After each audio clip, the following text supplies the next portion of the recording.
Shadows danced across the imported Italian marble floors of the Tribeca penthouse, hiding secrets that $1 billion couldn't bury. D'Andre Cavallo had the world at his feet, silently ruling the largest underground syndicate in New York City. Yet the only thing he couldn't control was the loyalty of the woman wearing his 6-carat Cartier engagement ring. To uncover her true intentions, he orchestrated the ultimate deception, stripping away his empire overnight to see if she loved the man or the money. He fully expected betrayal. What he didn't expect was that the quiet, overweight housekeeper scrubbing his floors would be the one to uncover a conspiracy so sinister it would threaten to bring his entire underworld empire crashing down. D'Andre Cavallo did not trust easily. You didn't survive at the helm of the most feared organized crime family on the eastern seaboard by taking people at their word. His empire spanned from the shipping ports of New Jersey to the luxury high-rises of Manhattan, a labyrinth of shell companies, legitimate construction fronts, and ruthless enforcement. Yet, sitting in his custom-tailored Brioni suit, in the study of his $40 million penthouse, D'Andre found himself plagued by a mundane, almost pathetic paranoia. It was about Serafina. Serafina Montgomery was a vision of Upper East Side perfection. She possessed sharp cheekbones, silken blonde hair that cascaded perfectly over her shoulders, and a pedigree that included summers in the Hamptons and winters in Gstaad. She was the kind of woman who looked natural holding a flute of Dom Perignon or draped in chinchilla. D'Andre had proposed to her 6 months ago, placing a blinding Cartier diamond on her finger at a private table at Le Bernardin. Since then, however, a gnawing suspicion had taken root in his chest. Serafina was obsessed with the perks of his powered private jets, the Black American Express card, the fear she could strike into the hearts of maître d's and boutique managers on Madison Avenue. But did she care for D'Andre, the man who carried the heavy, dark weight of the syndicate? He needed to know, before he tied his bloodline to hers, before he made her the matriarch of the Cavallo family. He had to test her. Enter Beatrice Miller. Beatrice was the head maid of the penthouse. She was a fat woman, a physical reality that she had long accepted and that society frequently used as an excuse to render her entirely invisible. In the high-stakes, hyper-glamorous world of D'Andre and Serafina, Beatrice was little more than a piece of moving furniture. She was 34, with kind, observant brown eyes and a uniform that always felt a little too tight across her broad shoulders and heavy hips. Beatrice worked grueling hours, sweeping up shattered crystal when D'Andre's temper flared, and meticulously organizing Serafina's endless collection of Christian Louboutin heels. She endured Serafina's sharp, cruel comments about her weight with silent grace, motivated solely by the crushing medical bills her mother was accumulating at Mount Sinai Hospital. Because Beatrice was invisible, she saw everything. She noticed how D'Andre's jaw clenched when Serafina casually spent $50,000 on a Tuesday afternoon. She noticed how Serafina never once asked about D'Andre's day, only about his acquisitions. Late one Tuesday evening, D'Andre summoned his right-hand man, Silas Graham, into the soundproofed study. Beatrice was polishing the mahogany hallway table just outside, her movements slow and rhythmic, her presence entirely ignored by Silas as he pushed past her, bringing a scent of stale cigarette smoke and expensive cologne into the apartment. When the heavy oak door closed, it didn't shut tight. A millimeter of space remained, enough for Beatrice to hear the low, rumbling baritone of her employer. "I want the accounts frozen, Silas," D'Andre commanded, his voice devoid of emotion. The offshore Cayman funds, the Swiss safety deposit boxes, the legitimate holdings through Vanguard. All of it. Make it look like the feds raided the primary shell corporation. I want a paper trail that screams I'm ruined. Boss, with all due respect, that's going to cause a panic on the streets, Silas warned. The capos won't like hearing you're bleeding cash. They won't hear about it. This is highly compartmentalized. Only you, my primary accountant, and I will know. I'm going to tell Serafina that I have been indicted, that the feds have seized everything under RICO, and that I am effectively bankrupt. DeAndre paused, the silence heavy. I need to know if she'll stand by a broke man facing 20 years, or if she'll run. And if she runs, Silas asked. Then I have my answer, and she leaves with nothing, DeAndre replied coldly. Set it up for Thursday. Beatrice held her breath, her dusting cloth frozen on the wood. A fake bankruptcy, a mafia boss playing a dangerous game of emotional roulette. She quietly backed away from the door, her soft, heavy footsteps making no sound on the thick Persian runner. She felt a flicker of pity for DeAndre, for all his terrifying power, for all the men who bowed to him. He was just a lonely man, terrified of being used. But Beatrice also felt a shiver of dread. She knew Serafina Montgomery better than DeAndre did. She cleaned up the woman's messes. She knew that Serafina was not just spoiled. She was deeply, fundamentally ruthless. If DeAndre took away the money, Beatrice knew exactly what Serafina would do. Or so she thought. Thursday arrived with a meticulously orchestrated storm. DeAndre's acting was flawless. He burst into the penthouse just after noon, his tie loosened, his hair disheveled, bypassing the usual security protocol. He barked orders at his bodyguards to wait in the lobby. Beatrice was in the kitchen meticulously dicing vegetables for a mirepoix, her large apron wrapped securely around her waist. She stopped cutting as she heard DeAndre's heavy, frantic boots on the marble. Serafina was lounging on the curved velvet sofa in the living room, flipping through an issue of Vogue, a half-empty glass of mimosa in her hand. "Dom, what are you doing home?" "You're supposed to be at the Staten Island site," she drawled, not looking up. "It's gone, Sarah," DeAndre rasped, sinking into an armchair opposite her. He buried his face in his hands. "It's all gone." Serafina slowly lowered the magazine. Beatrice, holding a dish towel, stood paralyzed behind the kitchen island, perfectly positioned to watch the scene unfold through the open concept layout. "What are you talking about?" Serafina asked, her voice tight. "The feds. They raided the holding company. They found the ledger," DeAndre lied smoothly, his voice shaking with a manufactured terror that sent chills down Beatrice's spine. "They've frozen the accounts. The IRS is seizing the properties. The penthouse, the cars, the offshore money, it's all inaccessible. I'm bankrupt, Sarah. Worse, they're preparing an indictment. I could be looking at a minimum of 20 years. Beatrice watched Serafina's face. She expected the beautiful socialite to scream, to cry, to immediately demand answers. Instead, Serafina's expression went utterly blank. It was a terrifying, dead emptiness. The mask of the loving, pampered fiancée shattered, revealing something cold and reptilian underneath. For a long, agonizing minute, there was only the sound of the ticking grandfather clock in the foyer. "Bankrupt," Serafina repeated, testing the word on her tongue like a bitter pill. "Everything is gone. Even the trust you set up for me." "Seized," DeAndre said, looking up at her with pleading, desperate eyes. "I have nothing but the cash in my safe, and even that won't last. I'm so sorry, Sarah, but we have each other. We can rebuild. I have loyal men. We just need to lay low, maybe leave the country. Leave the country." Serafina stood up abruptly, smoothing down her designer silk trousers. "Live like fugitives? DeAndre, look at me. Do I look like a woman who goes on the run and lives in a motel? Sarah, please. I need you right now." DeAndre reached out for her hand.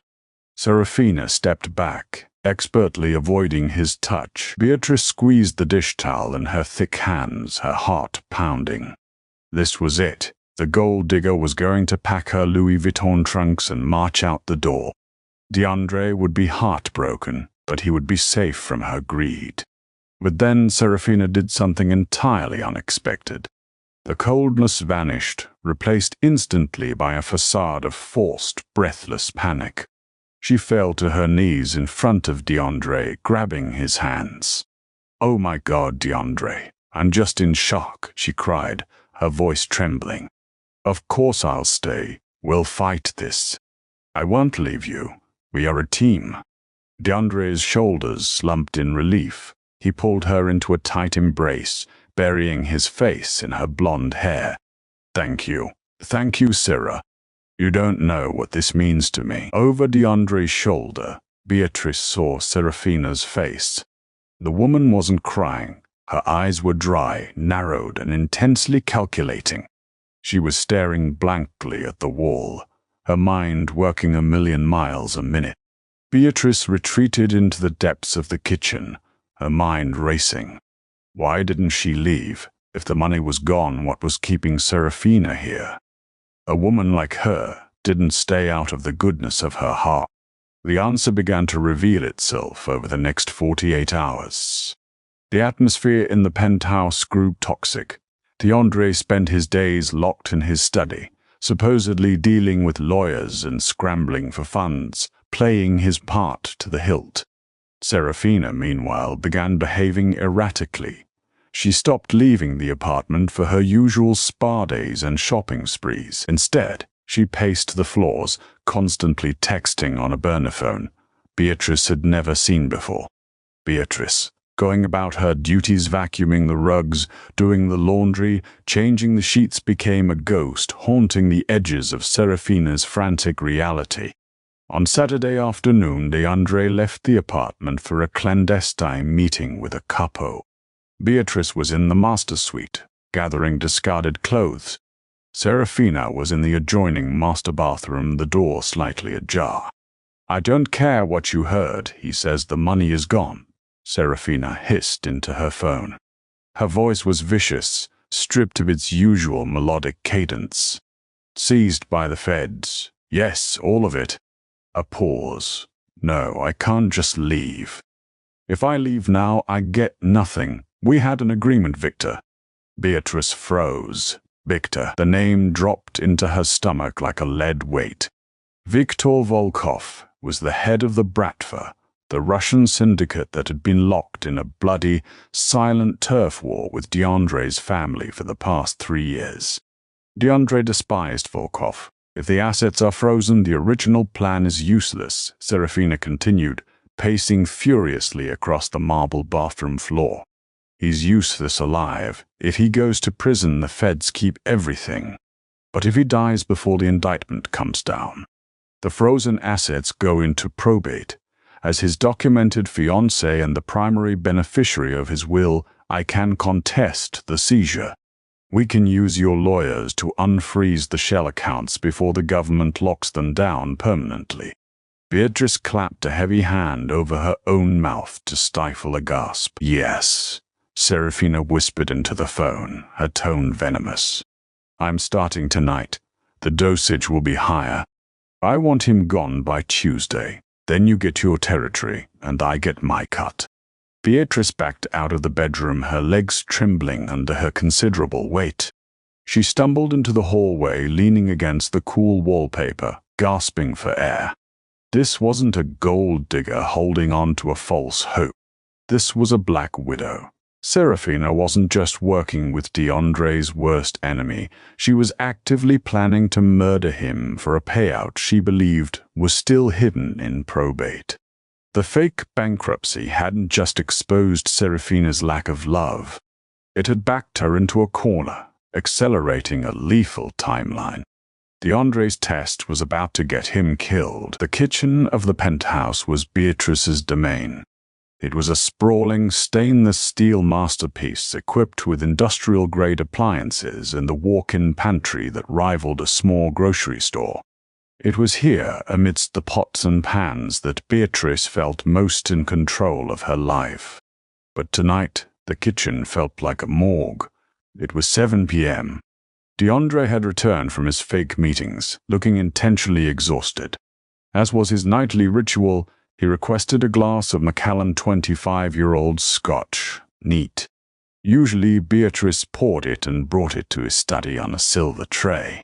Tonight, Serafina intercepted her. "I'll take it to him, Beatrice," Serafina said, breezing into the kitchen. She was wearing a sheer silk robe, her blonde hair perfectly tousled. She shot Beatrice a look of thinly veiled disgust, her eyes lingering on the maid's heavy waistline. "Go clean the guest bathrooms. You missed a spot on the mirror this morning." "Yes, Miss Montgomery," Beatrice said softly, keeping her eyes downcast. She stepped away from the counter, but she didn't leave the kitchen. She retreated into the shadows of the butler's pantry, leaving the door cracked just enough to see the island. Serafina poured the amber liquid into a heavy crystal tumbler. Then she reached into the pocket of her silk robe. Beatrice watched, her heart hammering against her ribs, as Serafina pulled out a tiny, clear glass vial. It was no bigger than a tube of lipstick. With practiced ease, Serafina unscrewed the cap and let 3 drops of a colorless liquid fall into the expensive scotch. She gave the glass a gentle swirl, smiled at her reflection in the dark window panes, and walked out of the kitchen. Beatrice was paralyzed. Poison. It wasn't a theory anymore. It was happening right in front of her. She had to do something. But what? If she ran into the study and knocked the glass out of DeAndre's hand, who would he believe? His beautiful, aristocratic fiancée who was supposedly standing by him in his darkest hour, or the fat, invisible maid who had no proof? Serafina would simply say Beatrice was crazy, or worse, that Beatrice had tried to poison him herself. DeAndre was a ruthless mafia boss. He didn't call the police when he felt threatened. He made people disappear. Beatrice hurried to the kitchen island. She checked the trash can beneath the sink. Empty. Serafina had kept the vial. Panic threatened to overwhelm Beatrice. She thought of her mother, lying in the hospital bed, relying on the paycheck Beatrice brought home every week. If she crossed Serafina and failed, she would be fired, or worse, killed. She could just pack her things, walk out the service elevator, and never come back. Let the monsters destroy each other. But as Beatrice looked at the empty crystal decanter, a wave of profound anger washed over her. She was tired of being stepped on. She was tired of monsters like Serafina using people, treating them like disposable garbage. DeAndre Cavallo was a criminal, yes. But in the 3 years Beatrice had worked for him, he had paid for her mother's physical therapy out of pocket when her insurance denied it. He had never once insulted her. He demanded perfection, but he was fair. He didn't deserve to be murdered in his own home by a traitor. Beatrice made her decision. She wasn't going to run, but she wasn't going to confront them directly either. She needed proof. Irrefutable, undeniable proof that even a man blinded by a fake bankruptcy could not ignore. The next morning, the penthouse was quiet. DeAndre was sleeping late, the poison likely making him lethargic, a symptom Serafina probably dismissed as depression over his ruined empire. Serafina had gone to the private gym in the building, confident that her plan was working flawlessly. Beatrice slipped into the master suite. Her heart was beating so fast she felt dizzy. She moved with surprising agility for a woman of her size, her soft-soled shoes making no sound. She went straight to Serafina's lavish walk-in closet, a room larger than Beatrice's entire apartment in Queens. She began to search. She checked the pockets of designer coats, the hidden compartments of Hermes Birkin bags, the velvet linings of jewelry boxes. She knew Serafina was arrogant. Arrogant people got sloppy. 10 minutes passed. Her palms were sweating. If Serafina walked in now, Beatrice was dead. Finally, in the very back of a drawer, dedicated entirely to silk scarves. Beatrice's hand brushed against something hard. She pulled out a small, ornate makeup bag. Inside, nestled between high-end lipsticks and a compact mirror, was the small glass vial. It was half empty. Beatrice pulled out her phone and snapped several clear, high-resolution photos of the vial and its hiding place. But photos weren't enough. She needed the physical evidence.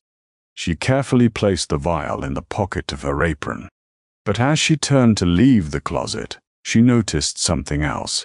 A single father named, but would unravel his entire world. Permanently with permanently etched into the same phone Serafina had used to call Viktor Volkov. Beatrice grabbed it. It was locked with a passcode.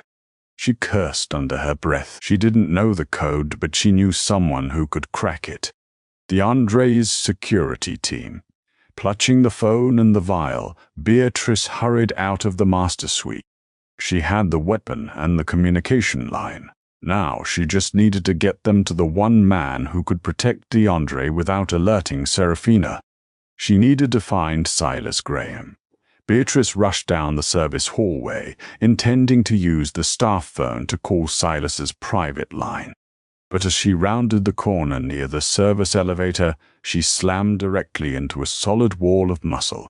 She gasped, stumbling backward, dropping her dust cloth, but instinctively keeping her hand clamped over the apron pocket, holding the vial and the phone.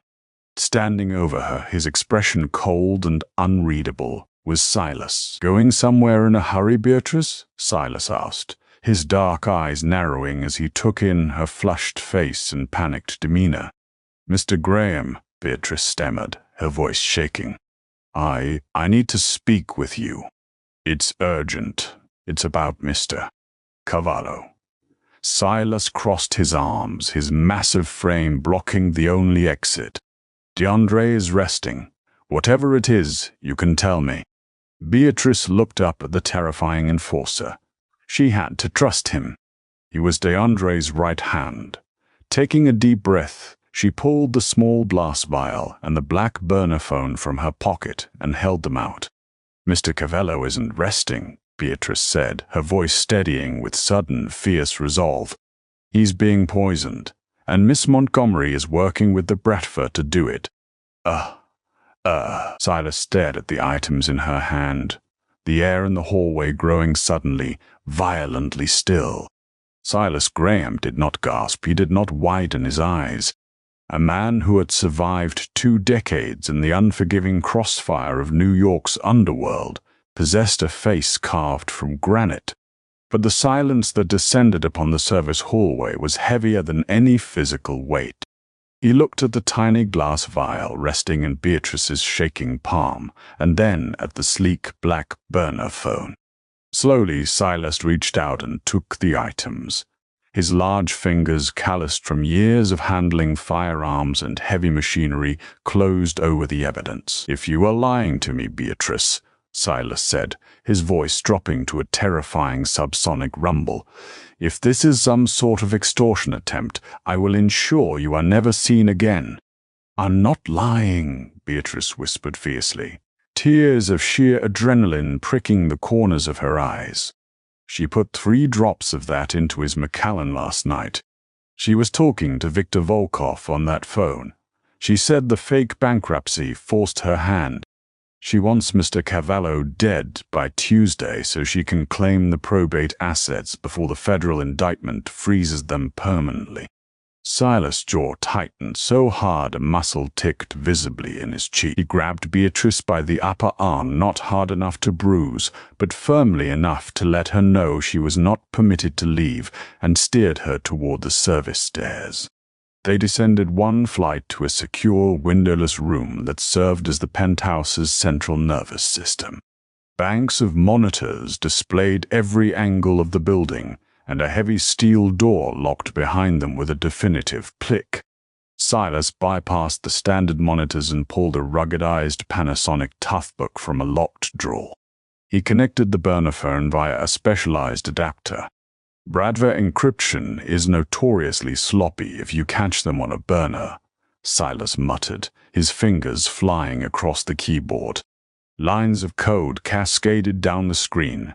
We use an Israeli decryption software. It takes minutes if the passcode is standard. Beatrice stood awkwardly in the corner, her hands nervously twisting her apron. 3 agonizing minutes passed. Then the screen flashed green. Silas opened the message logs. He didn't say a word. He just read. The color drained from his face, replaced by a storm of cold, calculated fury. He disconnected the phone and turned to a small chemical testing kit he kept for analyzing street-level narcotics. He carefully uncapped the vial Beatrice had found, extracted a microscopic drop with a pipette, and dropped it onto a reactive strip. The strip turned a violent, undeniable shade of purple. Aconite, Silas breathed, staring at the strip. Wolfsbane. Highly toxic, mimics a massive cardiac event, leaves almost no trace if the coroner isn't specifically looking for it. He turned his dark gaze onto Beatrice. You saved his life. We need to wake him up, Beatrice urged, her fear entirely replaced by a desperate need to protect the man who had shown her small, quiet kindnesses. Silas nodded grimly. Wait here. 10 minutes later, the heavy steel door opened. DeAndre Cavallo walked in, supported heavily by Silas. The Mafia boss looked terrible. His skin was an ashen gray, dark circles carved deep shadows under his eyes, and his usually impeccably styled dark hair was matted with sweat. The first dose of the poison had already ravaged his system. DeAndre sank into a leather chair, breathing heavily. Silas placed the tough book, the phone, and the chemical test on the desk in front of him. Read the transcripts, boss, Silas said quietly. DeAndre leaned forward. Beatrice watched as the man who commanded thousands of loyal soldiers read the digital proof of his fiancée's betrayal. He read the texts between Serafina and Viktor Volkov. He read her complaints about his fake bankruptcy, her disgust at the thought of being poor, and her cold clinical agreement to murder him for a percentage of his territory and his probate wealth. A heavy, suffocating silence filled the room. DeAndre didn't yell. He didn't throw the laptop. Instead, a profound, chilling emptiness washed over his features. The illusion of the loving woman he had planned to marry shattered completely, leaving behind a jagged, bleeding reality. He slowly looked up, his gaze locking onto Beatrice. He had walked past her 1,000 times.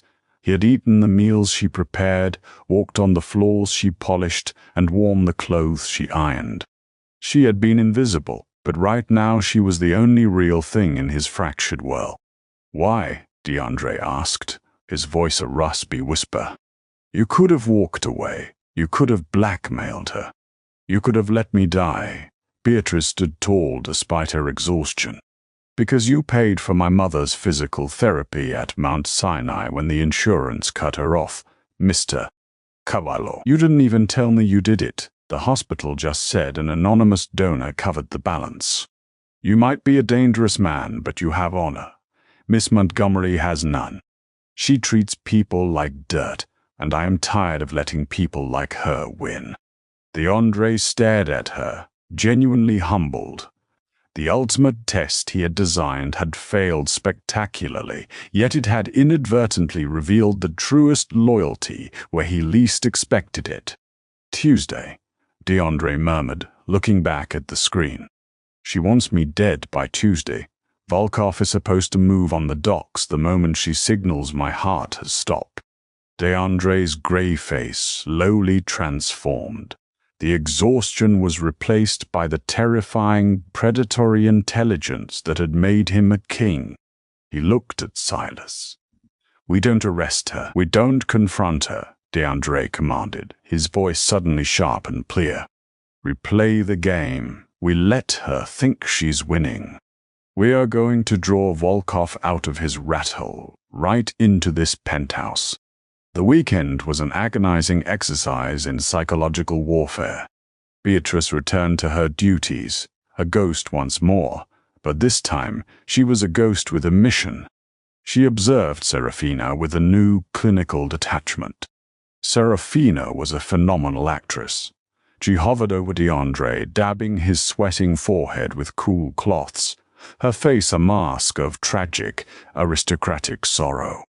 "I'm so worried about you, Dom," Serafina cooed on Sunday evening, sitting on the edge of the master bed. "The stress of this bankruptcy, the impending indictment, it's destroying your heart." DeAndre, playing his part flawlessly, offered a weak, trembling smile. "I'll be fine, Sarah, as long as I have you." Beatrice stood by the door holding a silver tray with DeAndre's evening scotch. Her hands were perfectly steady. Per Silas's instructions, the drink was completely untainted. DeAndre would take a sip, pretend to swallow, and pour the rest into a potted ficus when Serafina wasn't looking.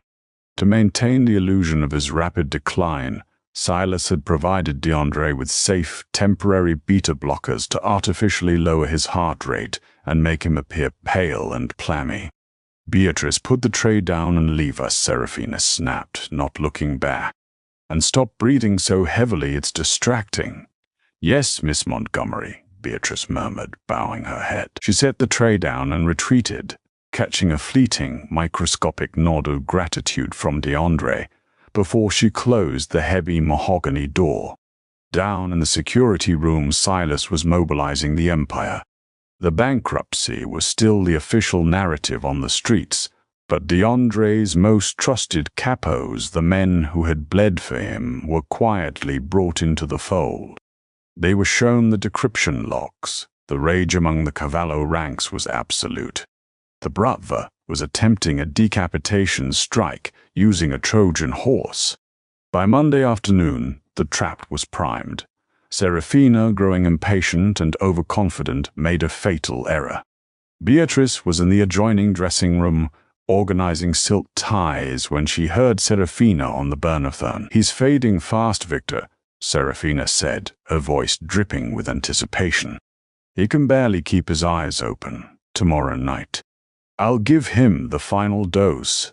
His heart won't be able to take it." "Are you certain the assets are accessible?" Volkov's heavily accented voice crackled through the receiver. "My lawyer checked the probate filings. As long as he dies before a federal judge signs the RICO seizure order, the wealth transfers to me as the sole beneficiary of the estate.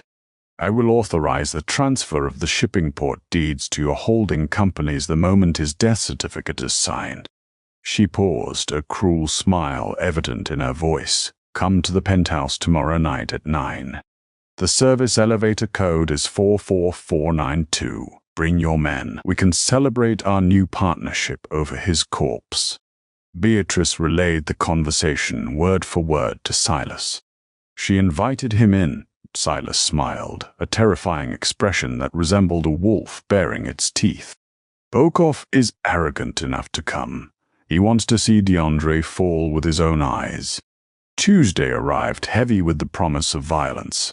The air in the penthouse felt thick, charged with static electricity. At 7 p.m., Serafina ordered Beatrice to prepare a special dinner. "Something light," she instructed, her eyes glittering with malicious excitement. "Mr. Cavallo's stomach is very weak tonight. And bring his scotch to the study at 8. I will administer his medication." Beatrice nodded subserviently. She went to the kitchen and prepared a delicate consommé. At exactly 7:55 p.m., she poured the Macallan. She placed the heavy crystal glass on the silver tray. Serafina breezed into the kitchen, wearing a stunning black Saint Laurent dress-morning attire, chosen in advance. She pulled the small glass vial from her clutch.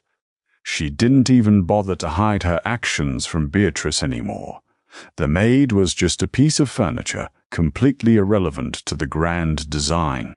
Serafina squeezed 5 heavy drops of the aconite into the scotch. She swirled the glass.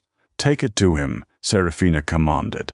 "And Beatrice, after you serve him, take the rest of the night off. Go back to whatever hole you live in. You're fired." "Thank you, Miss Montgomery," Beatrice said softly. Beatrice picked up the tray. She walked out of the kitchen, down the long, shadowed hallway toward the study. But she didn't go into the room. She stepped into the adjoining powder room. She poured the poisoned scotch directly down the sink, rinsing the glass thoroughly. From a hidden flask Silas had provided, she refilled the glass with identical-looking apple juice. She walked into the study. DeAndre was slumped in his leather chair, looking like a man on the brink of death. Silas stood in the shadows near the heavy drapes. Beatrice placed the glass on the desk. "She put 5 drops in, Mr. Cavallo. She fired me. Volkov is arriving at 9. DeAndre picked up the glass of apple juice.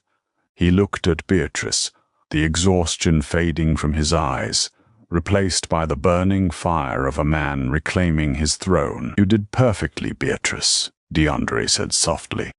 "Now go to the panic room. Lock the door. Do not come out until Silas tells you it's safe." Beatrice nodded. As she turned to leave, DeAndre stopped her.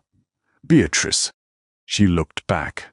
"When this is over," DeAndre said, his voice ringing with absolute authority, "you will never scrub another floor as long as you live." Beatrice hurried down the hall, slipping into the hidden safe room behind the library bookcases. She locked the heavy steel door, sinking into a plush chair, her heart hammering a frantic rhythm against her ribs. At 8:55 p.m., the private elevator chimed. Through the security monitors in the panic room, Beatrice watched the final act begin. Serafina stood in the foyer, a black widow waiting for her prize. The elevator doors slid open, and Viktor Volkov stepped out, flanked by 4 heavily armed Bratva enforcers. The trap was sprung. Footsteps echoed sharply against the imported Italian marble of the penthouse foyer. Viktor Volkov stepped out of the private elevator, a towering figure draped in a custom charcoal Tom Ford overcoat. He brought with him the bitter chill of the New York night and the unmistakable arrogance of a man who believed he had just won a war without firing a single bullet. Flanking him were 4 heavily muscled Bratva enforcers, their hands resting ominously inside the lapels of their jackets, gripping suppressed Glock 19s. Serafina glided forward to meet them, her black Saint Laurent dress whispering against the floor. She offered Volkov a brilliant, predatory smile, her eyes alight with the thrill of her impending wealth. "Victor," she purred, extending a manicured hand. "Right on time." Volkov took her hand, his pale eyes sweeping the opulent, silent penthouse. "Is it done, Serafina? I do not like leaving loose ends." "He took his final dose of the medication an hour ago," Serafina replied, a faint sigh escaping her lips. "His heart simply couldn't handle the stress of the bankruptcy." "The poor man passed away in his study. It was very peaceful." "And the staff?" Volkov asked, his accent thick and grating in the quiet space. "Dismissed," Serafina assured him, turning toward the long hallway. "The fat maid who usually hovers around was fired an hour ago. We are entirely alone. Come, let us finalize our arrangement over the corpse of the great DeAndre Cavallo." From the safety of the panic room, Beatrice watched the black and white security monitors, her hand clamped over her mouth. Her heart pounded a frantic rhythm against her ribs. She watched the group move down the corridor, a procession of vipers heading straight for the lion's den. Serafina reached the heavy mahogany doors of the study. She paused, taking a deep, dramatic breath to compose her features into a mask of mourning, just in case any hidden cameras were recording. Then, she pushed the double doors open. The study was dimly lit, illuminated only by the warm, flickering glow of the marble fireplace and the single brass reading lamp on the massive oak desk. The high-backed leather executive chair was turned away from the door, facing the floor-to-ceiling windows that overlooked the glittering Manhattan skyline. A solitary hand rested on the armrest, perfectly still. "DeAndre?" Serafina called out, her voice laced with a sickly sweet manufactured sorrow. She stepped into the room, Volkov and his men fanning out behind her. "DeAndre, darling?" When there was no answer, Volkov let out a low, booming laugh. "The King of New York," the Russian mocked, pulling a silver cigarette case from his coat. "Reduced to a footnote by a pretty face and a few drops of wolfsbane. Truly pathetic." "Now, Victor," Serafina said, turning to him with a calculating gleam in her eye. "About the transfer of the Brooklyn shipyards." The heavy leather chair slowly swiveled around. The silence that followed was absolute, a vacuum that sucked the oxygen straight out of the room. DeAndre Cavallo was not dead. He was not even pale. He sat perfectly upright, his custom Bryony suit immaculate, his dark eyes burning with a terrifying, absolute clarity. In his right hand, he held a crystal tumbler filled with a dark amber liquid. He took a slow, deliberate sip, letting the silence stretch until it was agonizing. "The shipyards are not for sale, Victor," DeAndre said, his voice a smooth, lethal baritone that vibrated through the floorboards. "And my heart is exceptionally healthy." Serafina staggered backward, all the blood draining from her face. Her perfectly styled blonde hair seemed to lose its luster in an instant. She opened her mouth to speak, but only a strangled, breathless squeak emerged. Dom, you're..." How Volkov reacted with the instincts of a cornered predator. He barked an order in Russian, and his four enforcers whipped their suppressed weapons from their coats, aiming directly at DeAndre. "I wouldn't," a new, terrifyingly calm voice echoed from the shadows of the library alcove. Silas Graham stepped into the firelight. He held a fully automatic Heckler & Koch MP5, aimed squarely at Volkov's chest. But Silas was not alone. From the adjoining billiard room, from behind the heavy velvet drapes, and from the soundproofed hallway behind the enforcers, a dozen of DeAndre's most elite, battle-hardened capos materialized. The metallic clicks of safeties being disengaged echoed in a deadly symphony around the room. Laser sights painted Volkov and his men in a constellation of lethal red dots. They were hopelessly outnumbered and outgunned. The trap had snapped shut with flawless precision. Volkov froze, his cigarette case slipping from his fingers to clatter loudly against the hardwood floor. He slowly raised his hands, his pale eyes darting around the room, assessing the fatal geometry of his mistake.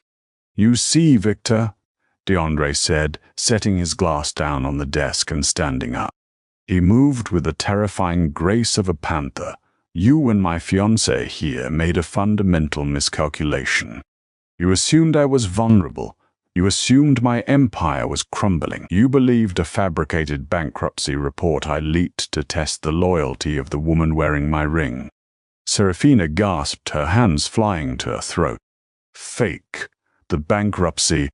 It was fake. Every dime is exactly where I left it," DeAndre said coldly, his gaze locking onto her. The absolute disgust in his eyes made Serafina physically shrink. "The offshore accounts, the Vanguard trusts, the real estate. I am richer today than I was yesterday. But you?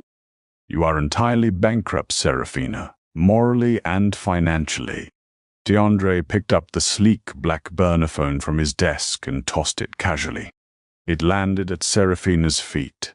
Beside it, he tossed the small glass vial of aconite. "Your decryption was sloppy, Victor," Silas noted from the corner, his gun perfectly steady, "and Miss Montgomery is a terrible chemist."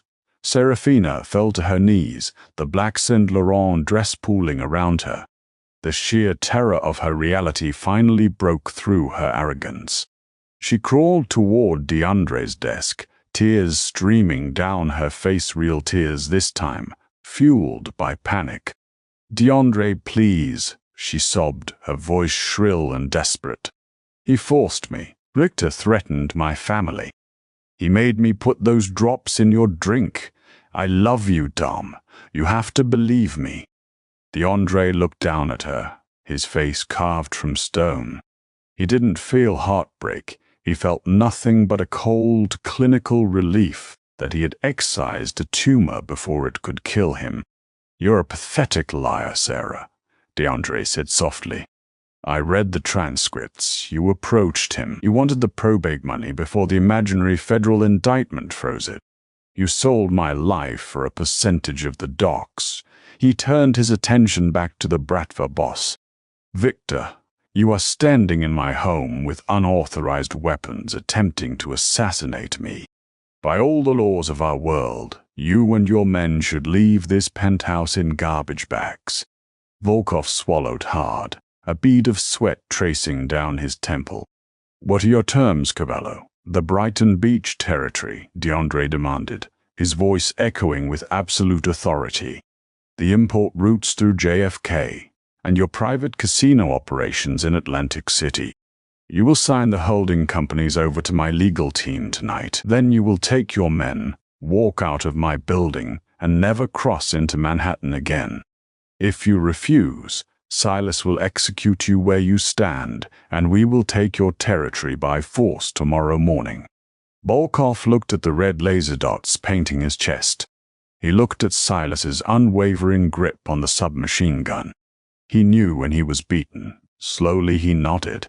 "Bring me the papers." Silence reclaimed the study the moment Viktor Volkov's gun hit the floor, heavy and absolute. The transition from the brink of a bloodbath to a boardroom negotiation was swift and jarring. Within 20 minutes, a trio of DeAndre's corporate lawyers' men in immaculate gray suits who moved with terrifying, silent efficiency arrived from a staging suite 3 floors below. They carried fine leather briefcases that held the doom of the Russian syndicate. The dismantling of Viktor Volkov was a masterclass in bureaucratic brutality. The study, thick with the smell of spilled scotch and the ozone of suppressed adrenaline, became the site of a total surrender. Volkov sat rigidly in a leather guest chair, his jaw clenched so tightly it looked ready to fracture. A lawyer placed a stack of crisp, watermarked documents on the desk. Volkov signed away decades of Bratva expansion. He signed away the Brighton Beach strongholds, the lucrative import routes bleeding out of JFK, and the untraceable casino operations in Atlantic City. His large, pale hands shook slightly with suppressed, impotent rage as the pen scratched against the paper. When the ink was finally dry, DeAndre gave a brief, dismissive nod. Volkov and his disarmed men were escorted out the service elevator by a phalanx of heavily armed guards. The Russian syndicate had been crippled without a single shot fired, excised from Manhattan like a tumor. Then there was only Serafina. She remained crumpled on the Persian rug, shivering violently. The exquisite black Saint Laurent dress, chosen meticulously for a performance of aristocratic mourning, now looked like a shroud wrapped around a ghost.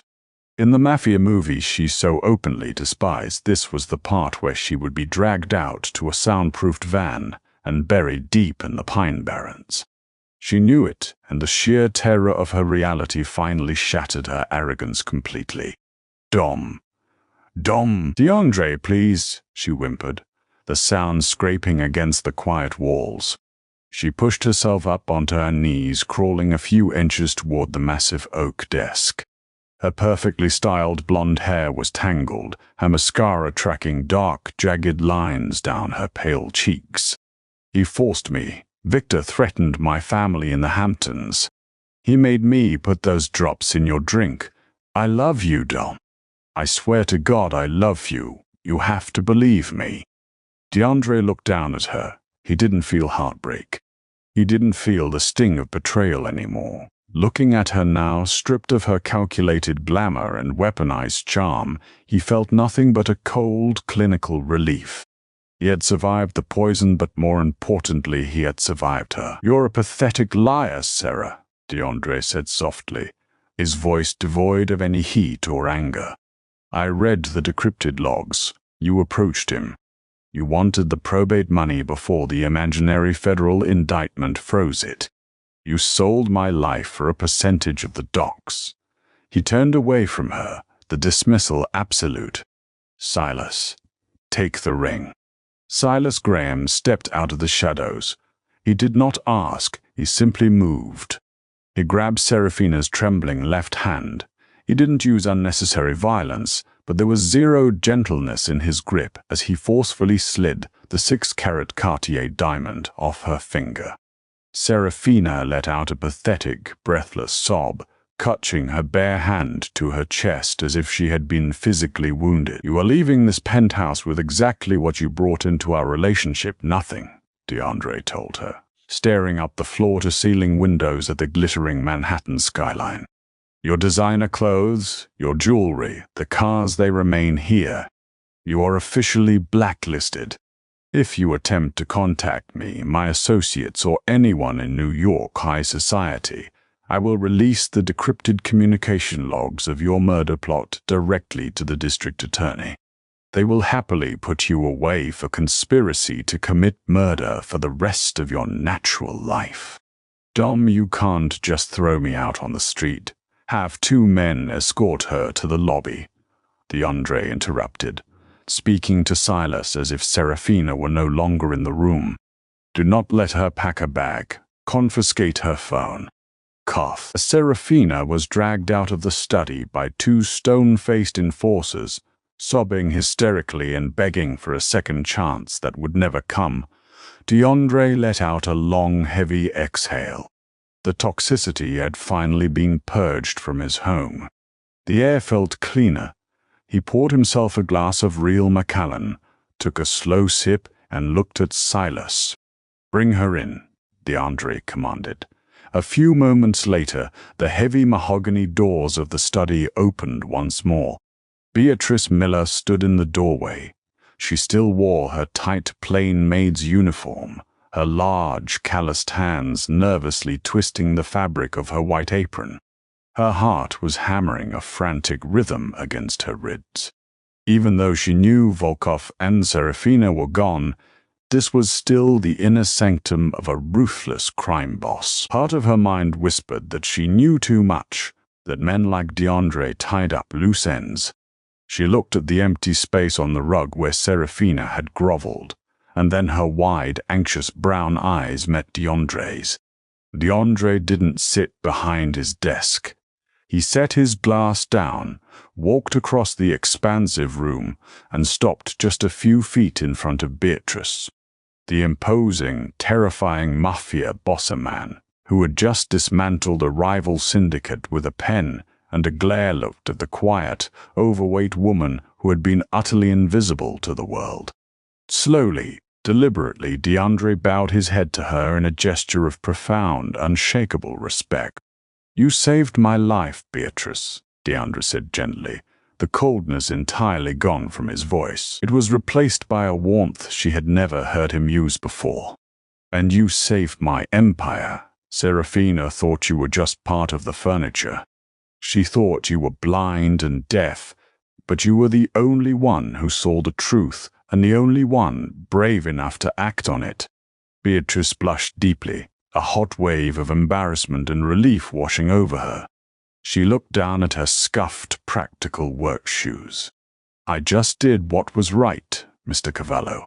I couldn't let her hurt you. Not after you helped my mother. You were kind to me when no one else was." "About your mother," DeAndre said, gesturing warmly for Beatrice to sit in one of the plush leather guest chairs. Hesitantly she obeyed, the leather sinking comfortably beneath her weight. "Silas has already contacted the administration at Mount Sinai. The balance of her account has been completely wiped clean. Furthermore, she is being moved to the VIP recovery wing tomorrow morning. A private nurse will be assigned to her around the clock, fully funded by the Cavallo estate for as long as she needs it." Beatrice gasped, her hands flying to her mouth. The crushing, suffocating weight of debt and fear that she had carried for months suddenly evaporated. Tears finally spilled over her cheeks, falling freely onto her apron. "Mr. Cavallo, I can never repay you. That is too much." "You already have," DeAndre corrected her firmly, stepping back and leaning against his desk. But we are not finished. I told you earlier tonight that you would never scrub another floor as long as you live, and I do not make promises I cannot keep. You have an incredible eye for detail, Beatrice. You understand true loyalty. You possess a fierce moral compass, and you do not panic under extraordinary pressure. Those are qualities I cannot buy. He reached behind him, picked up a heavy, cream-colored envelope from his desk, and held it out to her. I run a legitimate philanthropic foundation through Vanguard, primarily to handle community development, medical grants, and housing initiatives, DeAndre explained, his tone shifting to respectful professionalism. I need a new executive director. I need someone I can trust implicitly to manage those funds and ensure they actually go to the people who desperately need them, not to bureaucratic black holes or corrupt politicians. The starting salary is $500,000 a year. Inside that envelope is the contract, as well as the keys and deed to a newly renovated 4-bedroom brownstone in Park Slope, Brooklyn. It is fully in your name.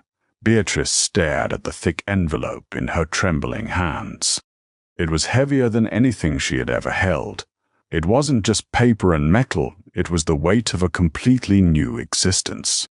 It was a life where she was respected, where her voice mattered, and where she was finally, undeniably visible. "Why?" she whispered, her voice cracking as she looked up at him through a blur of tears. "Why me? Because power is an illusion if you surround yourself with parasites," DeAndre said softly, his gaze sweeping over the opulent, quiet study before settling back on her. "I spent my life building walls and testing the wrong people. It's time I rewarded the right ones." In the ruthless, glittering underbelly of New York City, wealth and power often served as perfect camouflage for betrayal. DeAndre Cavallo's orchestrated downfall was designed to expose a gold digger, but it inadvertently unearthed a venomous predator willing to kill for a crown. Yet the true twist of fate lay in the shadows of the penthouse. Beatrice Miller, dismissed by society and entirely overlooked by the conspirators, proved that genuine loyalty cannot be bought with diamonds or demanded by fear. It is earned through quiet acts of humanity. By risking her own life to expose the sinister truth, the invisible Maid dismantled a Mafia war and saved a king. In the end, the beautiful, aristocratic fiancée was left with absolutely nothing, while the woman who had spent her life scrubbing floors inherited the respect, the wealth, and the visible power she had always deserved.